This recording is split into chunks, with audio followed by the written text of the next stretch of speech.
कर्मण्येवाधिकारस्ते मा फलेषु कदाचन मा कर्मफलहेतुर्भूः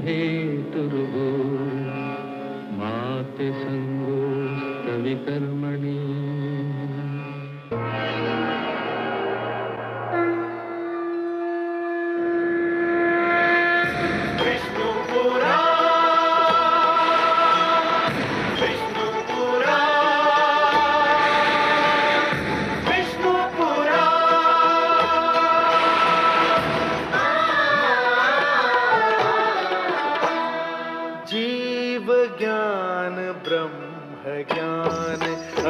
श्री विष्णु पुराण ओम की कथा महान।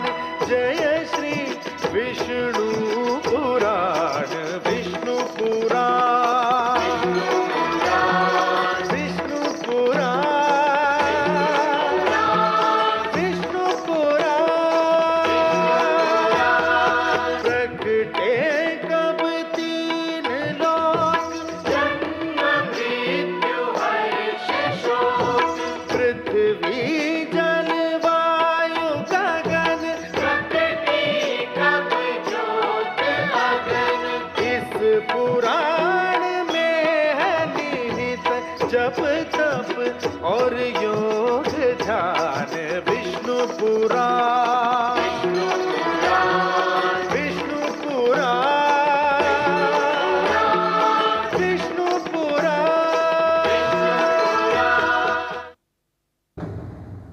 मैं माँ हूं, धरती माँ। अपनी आंखों के सामने घटने वाली घटनाओं को देखकर मेरे मन में दो प्रश्न उठे। पहला ये कि राजा का परिवार क्या होता है और उससे राजा का संबंध कैसा होना चाहिए, और दूसरा ये कि पुत्र ध्रुव की मनोकामना कब और कैसे पूरी होगी। पहले प्रश्न का बहुत संतोषजनक उत्तर मुझे उस समय मिला जब देवर्षि नारद ने महाराज उत्तानपाद को बताया कि राजा का परिवार केवल उसके घर की चार दीवारी तक सीमित नहीं, उसका परिवार उसके समस्त राज्य में फैला होता है और प्रजा ही उसका वास्तविक परिवार है। ये उत्तर सुनकर मैं ये सोचने पर विवश हो गई कि देवर्षि नारद की इस वाणी को आज भुला क्यों दिया गया है और लोग इतने स्वार्थी क्यों हो गए हैं। परंतु दूसरे प्रश्न के विषय में मेरी चिंता ज्यों की त्यों बनी हुई है, क्योंकि जब मैंने भगवान विष्णु को यह कहते सुना कि वे केवल एक भक्त के लिए ईश्वरत्व की गरिमा का त्याग नहीं कर सकते, तो मैं समझ गई कि पुत्र ध्रुव के संकट का समाधान अभी दूर है। संभवतः उसे और दुख झेलना है और परीक्षा देनी है, और ये सोचकर मैं और माता लक्ष्मी दोनों दुखी हैं।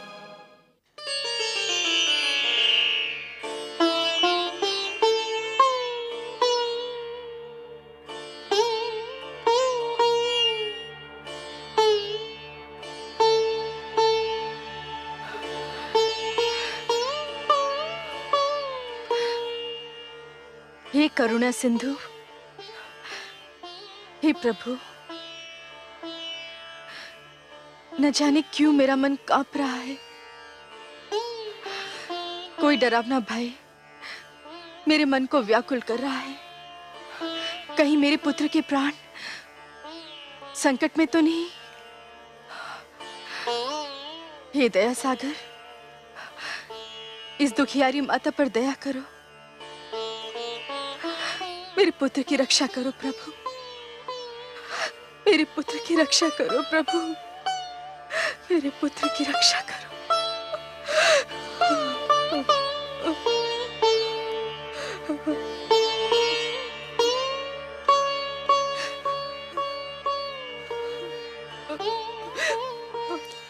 मेरे पाप का दंड मेरे पुत्र को न देना परमेश्वर। उसे कुछ हो गया तो मैं जीते जी मर जाऊंगा।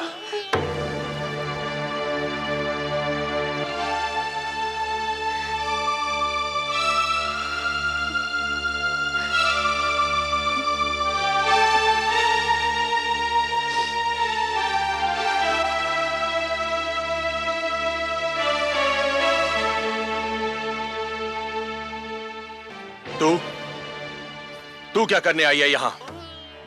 इसकी ममता के संसार में आग लगाकर उसके चलने का दृश्य देखने आई है? नहीं महाराज। क्या मिला तुझे हमारा सुख चैन छीन कर? धिक्कार है तुझे। चली जा, चली जा, नहीं तो मैं अपने क्रोध पर नियंत्रण नहीं रख पाऊंगा। जाने दीजिए स्वामी, जाने दीजिए। आप नहीं जानती महारानी सुनीति, यह सब इसी दुष्नारी का किया धरा है। ना ये ध्रुव को हमारी गोद से उतारती और ना हमें ये दुख भरे दिन देखने पड़ते। मैं कहता हूं चली जा, चली जा यहां से, कहीं मेरे हाथों से तेरी हत्या ना हो जाए। ऐसा मत कहिए स्वामी। सुरुचि को दोष देकर हम केवल अपने मन को बहला सकते हैं। ये तो नियति का खेल है। भाग्य में पुत्र वियोग लिखा था, सो मिलकर रहा। इसमें सुरुचि क्या करती? मैं नहीं मानता। भूल हम करते हैं और दोष हम भाग्य को देते हैं। ध्रुव सदैव इसकी आंखों में कांटे की तरह खड़कता रहा। इसी के कारण हमारा पुत्र राजमहल छोड़कर चला गया। मैं जानता हूं इसे। ये बड़ी अभिमानी है, बड़ी निर्दयी है ये। इसकी महत्वाकांक्षाओं का भी कोई अंत नहीं और इसे किसी के दुख का भी कोई ध्यान नहीं। मैं तो कहता हूं कि यदि इसका उत्तम कहीं चला जाता तो इसे पता चलता कि पुत्र वियोग क्या होता है। ये आप क्या कह रहे हैं स्वामी? दुखी होने का अर्थ ये नहीं कि कोई अपना विवेक ही खो दे। भगवान न करे हमारा उत्तम कहीं चला जाए। वही तो इस राजभवन का कुलदीपक है। हमारा एक पुत्र तो न जाने कहां भटक रहा है। आप चाहते हैं कि हमारा दूसरा पुत्र भी हमसे दूर हो जाए? उत्तम केवल सुरुचि का ही पुत्र तो नहीं, वो मुझे भी माता कहकर पुकारता है। आप नहीं जानते, जब मुझे माता कहकर पुकारता है ना, तो घड़ी भर को मैं ये भी भूल जाती हूँ कि मेरा ध्रुव मेरे पास नहीं है।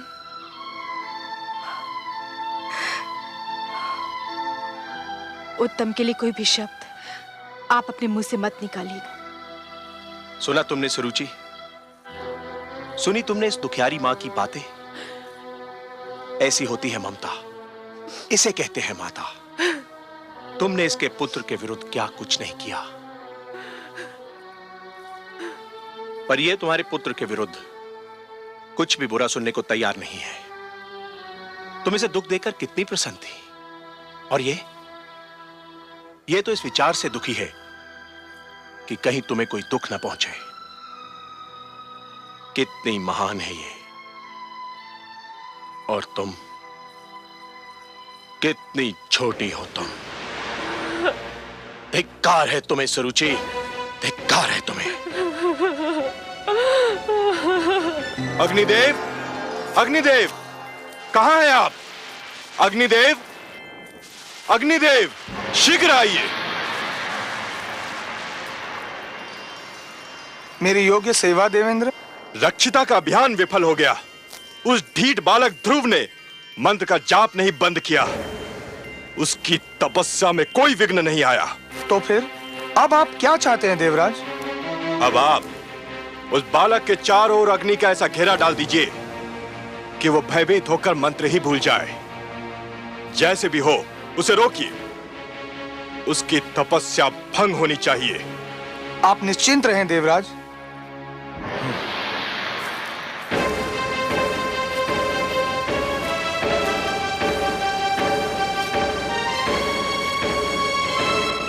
ओम नमो भगवते वासुदेवाय। ओम नमो भगवते वासुदेवाय। ओम नमो भगवते वासुदेवाय। ओम नमो भगवते वासुदेवाय। ओम नमो भगवते वासुदेवाय। ओम नमो भगवते वासुदेवाय। ओम नमो भगवते वासुदेवाय। ओम नमो भगवते वासुदेवाय। ओम नमो भगवते वासुदेवाय। ओम नमो भगवते वासुदेवाय। ओम नमो भगवते वासुदेवाय। ओम नमो भगवते वासुदेवाय। ओम नमो भगवते वासुदेवाय। ओम नमो भगवते वासुदेवाय। ओम नमो भगवते वासुदेवाय। ओम नमो भगवते वासुदेवाय। ओम नमो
क्या हो रहा है ये सब? बड़े बड़े शक्तिशाली बलवान दैत्य मेरी शक्ति का लोहा मान गए। बड़े बड़े दानव मुझसे टकराकर चूर चूर हो गए। पर ये छोटा सा बालक किसी के वश में नहीं आ रहा। आप तो बड़े प्रतापी हैं अग्निदेव।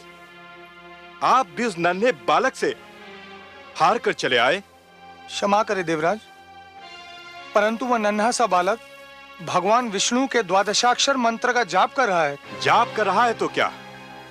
आप तो जानते हैं देवराज, जो भी मन से भगवान विष्णु के द्वादशाक्षर मंत्र का जाप करे उसके शरीर में दैवी शक्ति उत्पन्न हो जाती है। और इस समय ध्रुव के शरीर में मुझसे भी अधिक ताप है। मेरी लपटें उसका कुछ नहीं बिगाड़ सकती। तो उसके और निकट क्यों नहीं गए? उसके सर्वथा निकट जाकर उसे भयभीत करना चाहिए था। असंभव था देवराज। यदि मैं उसके निकट जाता तो स्वयं भस्म हो जाता। और इस समय उसमें जो शक्ति है उसे कोई भी पराजित नहीं कर सकता। नारायण नारायण, आपने सत्य कहा अग्निदेव। ध्रुव के शरीर में जो शक्ति आ गई है उसे कोई भी पराजित नहीं कर सकता, क्योंकि उस शक्ति का नाम भक्ति है। अग्नि, जल, आंधी, झंझा, बाढ़, ऐसी कोई भी विपदा ध्रुव को डिगा नहीं सकती। एक बात कहूं देवराज? कहिए देवर्षि।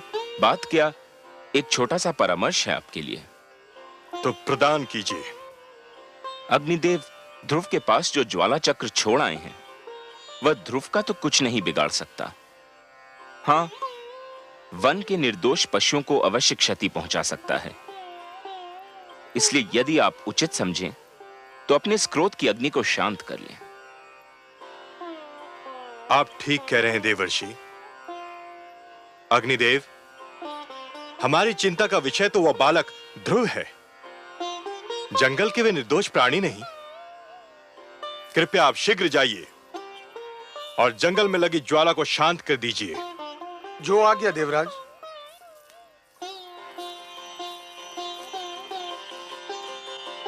नारायण नारायण। ओम नमो भगवते वासुदेवाय।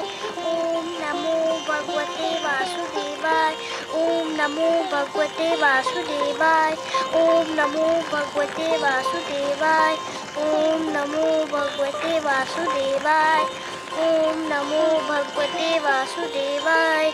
ओम नमो भगवते वासुदेवाय। ओम नमो भगवते वासुदेवाय। ओम नमो भगवते वासुदेवाय। ओम नमो भगवते वासुदेवाय। ओम नमो भगवते वासुदेवाय। ओम नमो भगवते वासुदेवाय। ओम नमो भगवते वासुदेवाय। ओम नमो भगवते वासुदेवाय। ओम नमो भगवते वासुदेवाय। ओम नमो भगवते वासुदेवाय। ओम नमो भगवते। ओम नमो भगवते वासुदेवाय।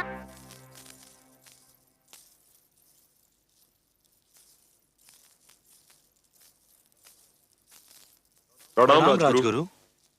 प्रणाम। क्या बात है? आप लोगों के मुख देखकर तो ये लग रहा है कि अवश्य कोई अशुभ समाचार है। हाँ राजगुरु, ऐसा लगता है कि स्थिति नियंत्रण के बाहर हुई जा रही है। क्यों? समस्त राज्य में असंतोष फैला हुआ है। असंतोष? पर क्यों? प्रजा पर तो कोई अत्याचार नहीं हुआ है। प्रजा में यह भावना फैल गई है कि राजकुमार ध्रुव के जाने का कारण महारानी सुरुचि है और उनके विरुद्ध बहुत क्रोध फैला हुआ है। यदि प्रजा का यह क्रोध राजभवन की ओर मुड़ गया तो अराजकता फैल जाएगी। केवल आप ही महाराज को यह परामर्श दे सकते हैं कि वे प्रजा की भावना को शांत करने के लिए कोई उपाय करें। नहीं, महाराज इस स्थिति में नहीं कि वो कोई परामर्श दे सकें या ले सकें। पुत्र वियोग ने उन्हें निढाल कर रखा है। उन्हें तो ये सूचना देना भी उचित नहीं कि राज्य में असंतोष फैल रहा है। परंतु अब क्या किया जाए राजगुरु? कहने को तो देश राजा का ही होता है, उस पर राज्य करना, उसे संभालना राजा का कर्तव्य भी है और अधिकार भी। परंतु इन कार्यों को संपूर्ण करने में राजा जिन लोगों की सहायता लेता है वह भी उत्तरदायी होते हैं। रात्रि का अंधकार दूर करने का उत्तरदायित्व केवल चंद्रमा पर नहीं, उन तारों पर भी है जो चंद्रमा की चारों ओर चमकते हैं। यदि प्रजा में असंतोष फैला है तो उसे दूर करने का उत्तरदायित्व मुझ पर और आप पर भी है।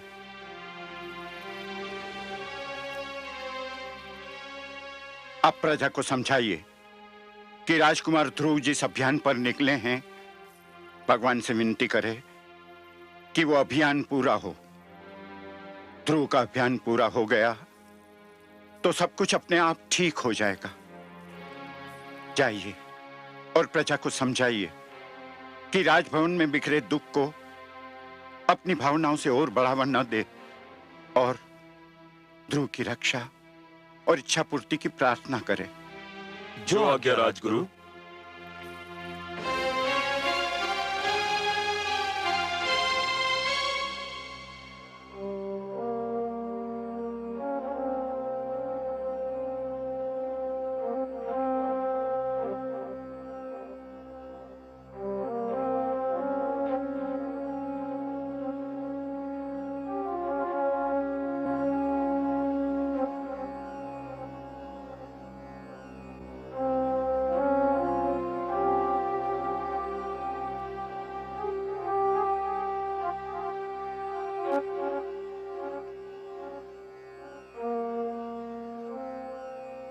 महाराज, राजसभा का समय हो गया है।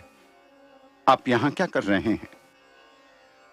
संसार के दुखों से पीड़ित होकर भगवान के चरणों में शरण ढूंढ रहा हूं राजगुरु। क्षमा कीजिए महाराज, आप भगवान के चरणों में शरण नहीं ढूंढ रहे हैं।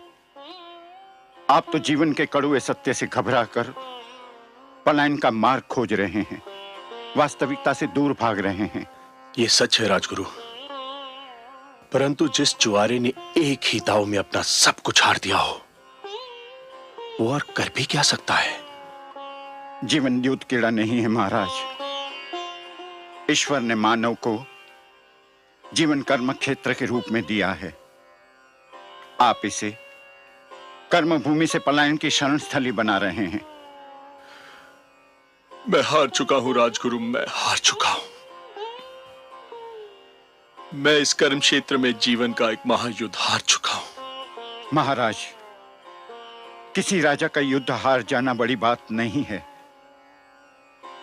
पर किसी राजा का साहस हार जाना एक दुर्भाग्यपूर्ण घटना है। राजा का साहस व्यक्तिगत विषय नहीं होता। उस साहस के साथ प्रजा की आशाएं और उमंगें जुड़ी होती हैं। उस साहस के साथ प्रजा का भविष्य जुड़ा हुआ होता है। तो फिर मैं क्या करूं राजगुरु, मैं क्या करूं? उठिए और प्रजा के कल्याण की योजनाएं बनाइए। जो अपने परिवार का कल्याण ना कर सका, वो प्रजा का कल्याण क्या करेगा राजगुरु? यही तो आपकी भूल है महाराज। आपने केवल राजभवन की चार दीवारी के भीतर रहने वालों को अपना परिवार समझ लिया है, पर वो प्रजा जो आपकी जय जयकार करती है, वो सैनिक जो आपके एक संकेत पर अपने प्राण न्योछावर करने उठ खड़े होते हैं, क्या वो आपका परिवार नहीं है? राजा का वास्तविक परिवार तो उसकी प्रजा है।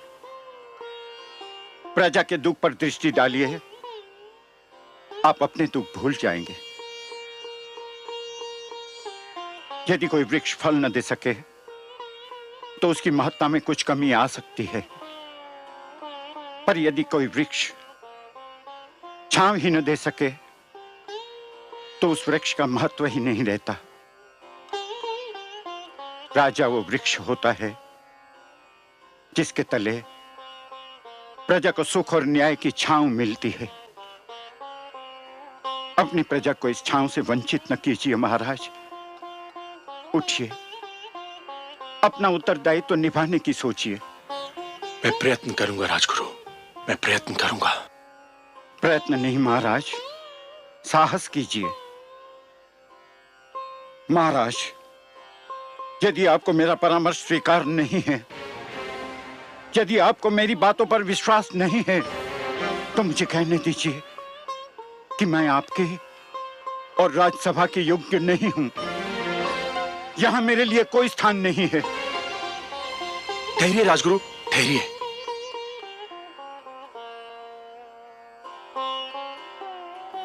राजगुरु, मैं जीवन में बहुत कुछ खो चुका हूं। यदि आप जैसा महापुरुष और मार्गदर्शक भी मैंने खो दिया, तो मैं बिल्कुल कंगाल हो जाऊंगा।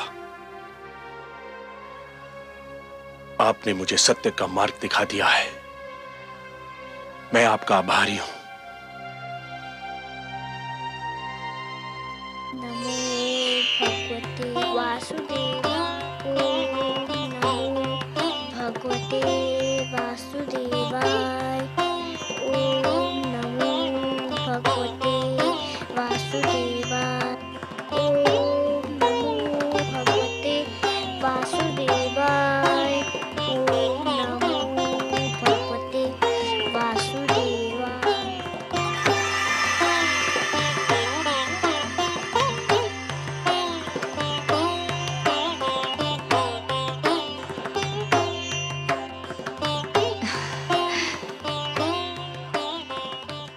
क्या हुआ स्वामी? हे कमल नयन, जब त्रिलोक में उजाला फैलता है, जब धरती पर वसंत झूमता है, जब कमल खिलते हैं, जब पुष्प अपनी सुगंध फैलाते हैं, मैं समझ जाती हूँ कि आप मुस्काए हैं। ये सारे दृश्य आपकी मुस्कान की ही छवि हैं। विधाता ने मुस्कान की रचना ही इसलिए की कि वो आपके अधरों की शोभा बढ़ाए। पर अभी अभी मैंने आपके अधरों पर जो मुस्कान देखी, उसमें एक विचित्र ज्योति, एक अद्भुत प्रकाश दिखाई दिया मुझे। जैसे आपके अधरों से मुस्कान नहीं, किरण फूट रही हो। कोई मुझे आनंद विभोर कर रहा है देवी। अवश्य ही सृष्टि के किसी भाग में भक्ति के प्रकाश का उदय हो रहा है। मुझे एक विचित्र आनंद का अनुभव हो रहा है। हो न हो, ये मेरे ध्रुव की भक्ति का ही चमत्कार है। उसके रोम रोम में केवल आप ही बसे हैं सर्वेश्वर। उसके हृदय में झांक कर देखे तो केवल आपकी छवि ही दिखाई पड़ेगी।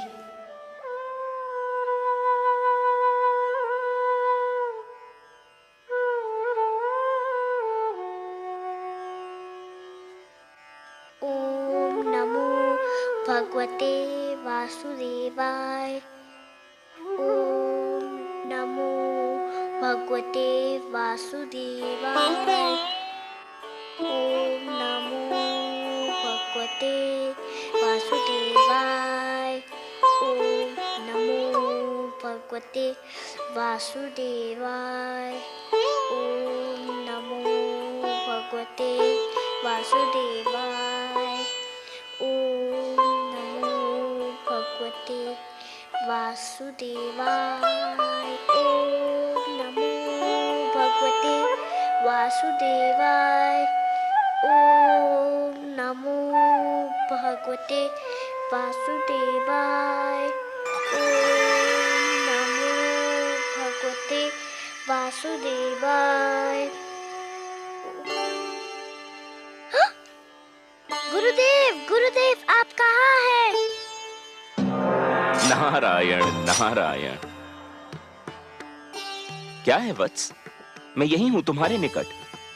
क्या बात है? मुझे अभी अभी लगा जैसे भगवान विष्णु मेरे मन में आ गए हैं। मुझे लग रहा है जैसे भगवान विष्णु मेरे अंदर विराजमान है। अहो भाग्य, तब तो चमत्कार हो गया पुत्र। तुम्हारी तपस्या ने भगवान विष्णु का मन जीत लिया। मुझे तुम पर गर्व है। तुम धन्य हो पुत्र। तुमने सिद्ध कर दिया कि तुम मेरे शिष्य होने के अधिकारी थे। पर वे मेरे सामने क्यों नहीं आए? उससे क्या अंतर पड़ता है पुत्र? जिसके मन में भगवान विष्णु रम गए हों, उसे और क्या चाहिए? उसका तो जन्म सफल हो गया। तो मेरी बात मानो, मंत्र के जाप को विराम दो, अन्न जल ग्रहण करो और अपने राजमहल लौटने की तैयारी करो। नहीं गुरुदेव, ना मैं मंत्र का जाप छोड़ूंगा, ना कुछ खाऊंगा, ना कुछ पीऊंगा, ना घर जाऊंगा। क्यों? अब और क्या पाने को शेष रह गया है? अभी तो भगवान विष्णु केवल मेरे मन में आए हैं। तो फिर और क्या चाहिए तुम्हें? मैं चाहता हूँ कि भगवान विष्णु मेरे सामने आए, मैं उन्हें देखना चाहता हूँ। किंतु क्यों? मैं उनसे बात करना चाहता हूँ, उनसे कुछ पूछना चाहता हूँ। तुम्हारी मांगे तो बढ़ती जा रही हैं पुत्र, और जैसे जैसे तुम्हारी मांगे बढ़ रही हैं, वैसे वैसे मेरी चिंता बढ़ती जा रही है। क्या पूछना चाहते हो तुम? मैं उनसे पूछना चाहता हूँ कि मुझे मेरे पिताश्री की गोद से क्यों उतारा गया? मुझ पर अन्याय होता देखकर मेरे पिताश्री क्यों चुप रहे?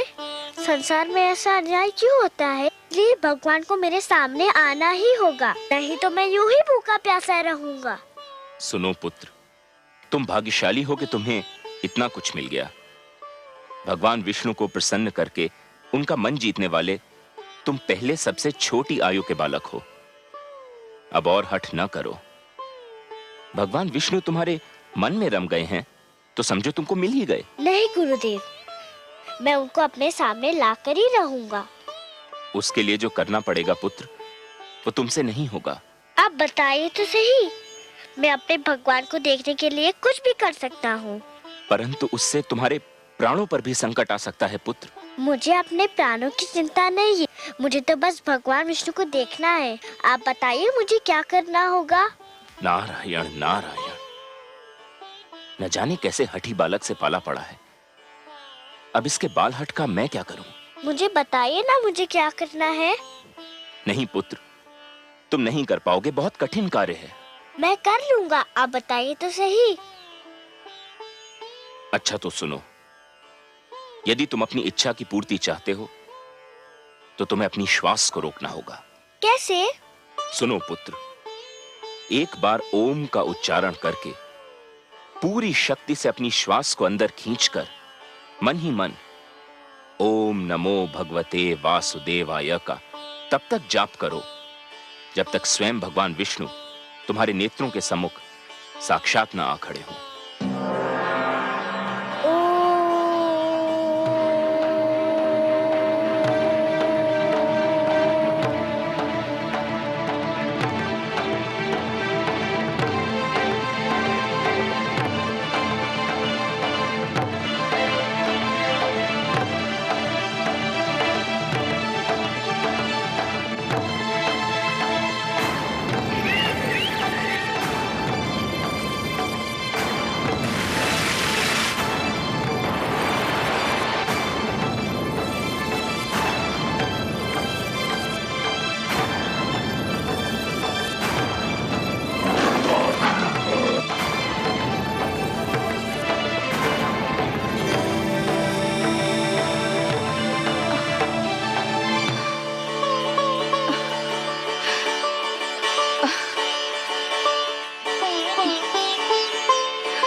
देवराज, देवराज, देवराज! क्या बात है गंधर्वराज चित्ररथ? धरती पर हाहाकार मचा हुआ है देवराज। धरती पर समय की गति रुकी जा रही है प्रभु। बालक ध्रुव यदि यूं ही श्वास रोके रहा तो प्रलय आ जाएगी देवराज। कुछ कीजिए देवराज, नहीं तो अनर्थ हो जाएगा। नहीं, इसका कुप्रभाव रोकना मेरे वश की बात नहीं है देवगण। हमें ब्रह्मा जी के पास चलना चाहिए, अब वही इसका कोई उपाय बता सकते हैं।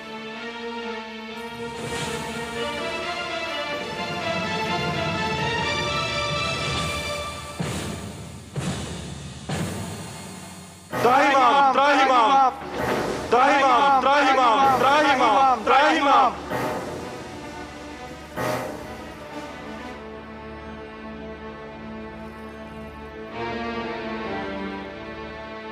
हे ब्रह्मदेव, कोई उपाय कीजिए, नहीं तो बालक ध्रुव के कारण अनर्थ हो जाएगा। उसने श्वास रोककर संसार की सारी गतिविधि ही रोक दी। यह स्थिति थोड़ी देर और रही तो संपूर्ण जगत का सर्वनाश हो जाएगा। जगत की रक्षा कीजिए भाग्य विधाता, मैं क्या कर सकता हूं देवराज? मैं अपनी सीमा लांघकर तो नहीं जा सकता। मैंने जगत की रचना कर दी, यही मेरी सीमा थी। जगत की रक्षा तो केवल वही विश्वाधार, पद्मनाभ, लक्ष्मीपति, करुणा सागर भगवान विष्णु ही कर सकते हैं। और फिर ध्रुव मेरा नाम तो नहीं जप रहा है कि मैं उसे शांत कर दूं। वो तो भगवान विष्णु के मंत्र का जाप कर रहा है।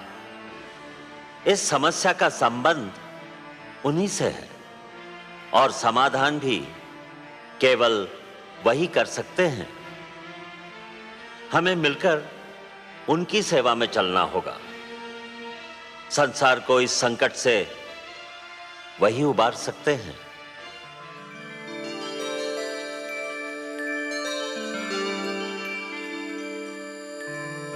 त्राहिमाम त्राहिमाम त्राहिमाम त्राहिमाम।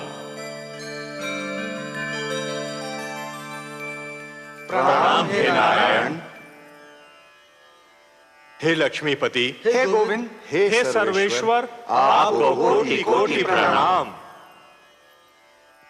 प्रणाम। हे त्रैलोकीनाथ, सृष्टि की रक्षा कीजिए, नहीं तो आपकी सृष्टि को प्रलय आने से पहले ही एक महाप्रलय नष्ट कर देगी। ध्रुव ने जब से श्वास रोककर द्वादशाक्षर मंत्र का जाप आरंभ किया है, सारे संसार में वायु की गति रुक गई है। प्राणियों के दम घुट रहे हैं प्रभु। ध्रुव को रोकना मेरे वश में नहीं है भगवान। यह कार्य केवल आप ही कर सकते हैं। आप सृष्टि के रक्षक हैं, उसके पालनहार हैं। हम सब विनती करते हैं, आप ही ध्रुव की समस्या का कोई उपाय कीजिए प्रभु। समस्या बहुत गंभीर हो गई है। अब बात केवल एक बालक तक सीमित नहीं रही ब्रह्मा जी। सारी सृष्टि के समक्ष एक संकट खड़ा हो गया है। अब तो हमें जाना ही होगा अपनी सृष्टि की रक्षा के लिए, और फिर किसी और की भांति हमें भी तो ध्रुव के प्राणों की चिंता है।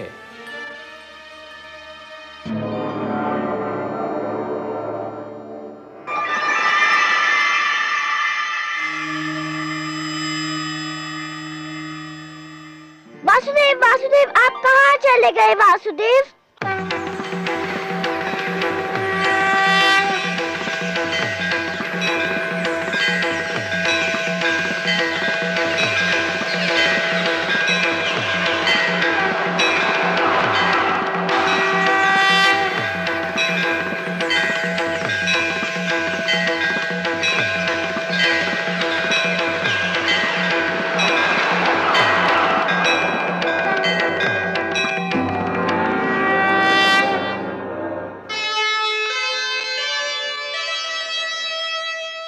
नन्हा सा ध्रुव हो गया,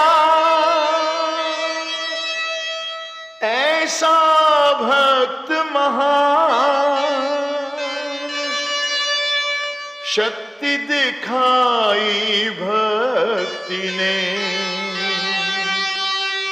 प्रगट हुए भगवान। वासुदेव, मैं कहीं नहीं गया वत्स ध्रुव। तुम मुझे अपने सम्मुख देखना चाहते थे ना? तो लो, देखो, मैं तुम्हारे नेत्रों के सामने उपस्थित हूं। तुम विजयी हुए पुत्र। तुमने मुझे जीत लिया। तुम्हारे जैसा तपस्वी न कभी हुआ है और न कभी होगा। तुमने सिद्ध कर दिया कि जीव ब्रह्म का ही एक अंश है और अपनी साधना से ब्रह्म को भी धरती पर ला सकता है। तुमने यह सिद्ध कर दिया वत्स कि सृष्टि की सबसे बड़ी शक्ति है भक्ति।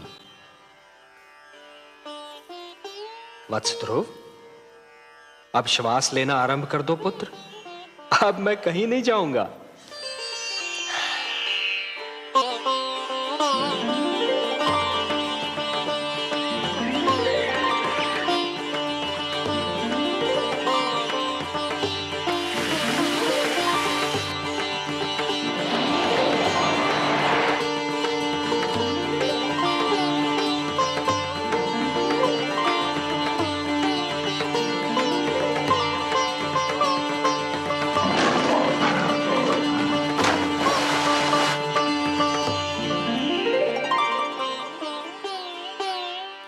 तुम मुझसे मिलना चाहते थे, मैंने तुम्हारी इच्छा पूर्ण कर दी। अब अपने माता पिता के पास लौट जाओ। नहीं भगवान नहीं, अभी मैं नहीं जाऊंगा। क्यों वत्स? भी तो मुझे आपसे बहुत सी बातें करनी है, बहुत से प्रश्न पूछने हैं। प्रश्न? मुझसे? भला ऐसे कौन से प्रश्न हैं तुम्हारे मन में? मुझे बताइए प्रभु कि मेरी छोटी माता मुझे अपना पुत्र क्यों नहीं मानती? उन्होंने मेरी माताश्री को दासी क्यों कहा? उन्होंने मुझे मेरे पिताश्री की गोद से क्यों उतारा? मेरे पिताश्री ने छोटी माता को रोका क्यों नहीं? बताइए भगवान। अरे अरे अरे अरे अरे, इतने सारे प्रश्न एक साथ? अच्छा ये बताओ कि सबसे पहले तुम किस प्रश्न का उत्तर चाहते हो? मुझे मेरे पिताश्री की गोद से क्यों उतारा गया? अच्छा, तो इस प्रश्न ने तुम्हें सबसे अधिक व्याकुल किया है? हाँ भगवान। मेरे निकट आओ।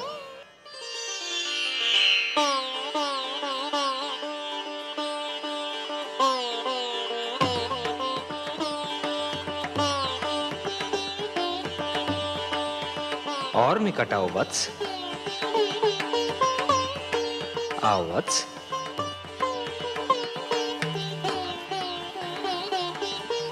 मेरी गोद में बैठ जाओ।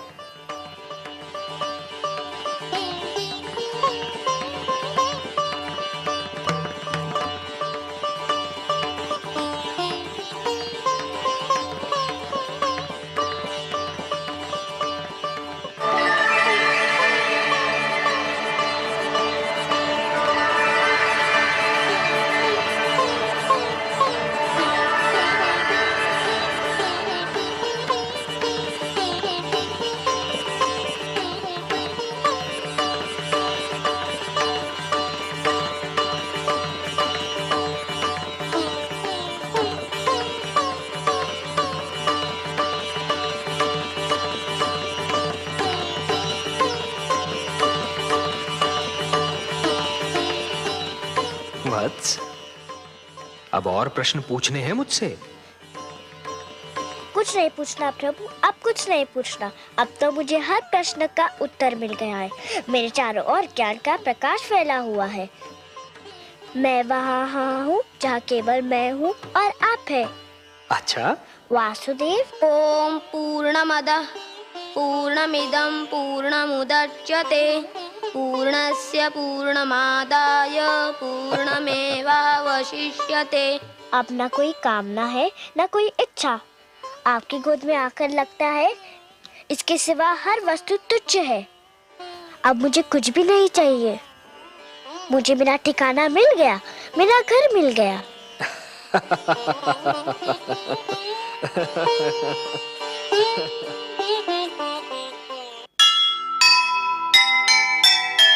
दुनिया ने देखी नहीं प्रभु से ऐसी प्रीत। नन्हे बालक ने लिया वासुदेव को जीत। प्रश्नों के उत्तर मिले, सफल हुआ अभियान। सब कुछ उसने पा लिया जिसे मिले भगवान, जिसे मिले भगवान।